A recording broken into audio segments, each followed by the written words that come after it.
ദുർജനങ്ങളെ സജ്ജനങ്ങളാക്കുവാൻ ഒരു ഉപായവും ഭൂമിയിലില്ല. മലദ്വാരം എത്ര കഴുകിയാലും മുഖത്തിന്റെ സ്ഥാനത്തെത്തില്ലല്ലോ. ദുർജനങ്ങളെ നല്ലവരാക്കുവാൻ അനേകം ഉപായങ്ങളുണ്ട് എന്ന് വേറൊരിടത്ത് പറഞ്ഞ ചാണക്യഗുരു ഇവിടെ പറയുന്നു അതിന് ഉപായങ്ങളില്ല എന്നും. എത്ര നന്നാക്കിയാലും നന്നാവാത്തത്രയും ചീത്ത സ്വഭാവമുള്ളയാൾ എന്നായിരിക്കും ഉദ്ദേശിച്ചിരിക്കുക. ശ്ലോകത്തിന്റെ 2ാം ഭാഗം നോക്കുക.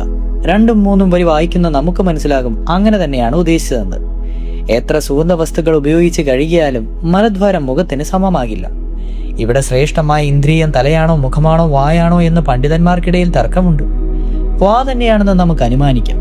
കാരണം പുറത്തേക്ക് അവശിഷ്ടങ്ങൾ കളയുന്നതിന്റെ എതിരെ അകത്തേക്ക് എന്തെങ്കിലും നിക്ഷേപിക്കുന്നതായിരിക്കുമല്ലോ. 100 തവണ കഴുകി വൃത്തിയാക്കിയാലും മലദ്വാരം വായ സമാനമാകാത്തതുപോലെ 100 വട്ടം ഉപദേശിച്ചാലും ചില ദുർജനങ്ങൾ നന്നാകില്ല.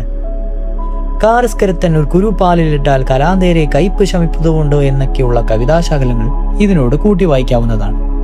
അങ്ങനെയുള്ള ദുർജനങ്ങളെ തീരെ വർജിക്കുക എന്നായിരിക്കാം ഗുരു ഇവിടെ ഉദ്ദേശിക്കുക. ചിലപ്പോൾ അത് ഗുണങ്ങളെക്കാൾ ദോഷവുമായി തീരും. ദുർജനം സജ്ജനം കർദ്ദുമുപായേ നഹി ഭൂതലെ അപമാനം സദാതാ ധൗതം ന ശ്രേഷ്ഠം ഇന്ദ്രിയം ഭവേത്.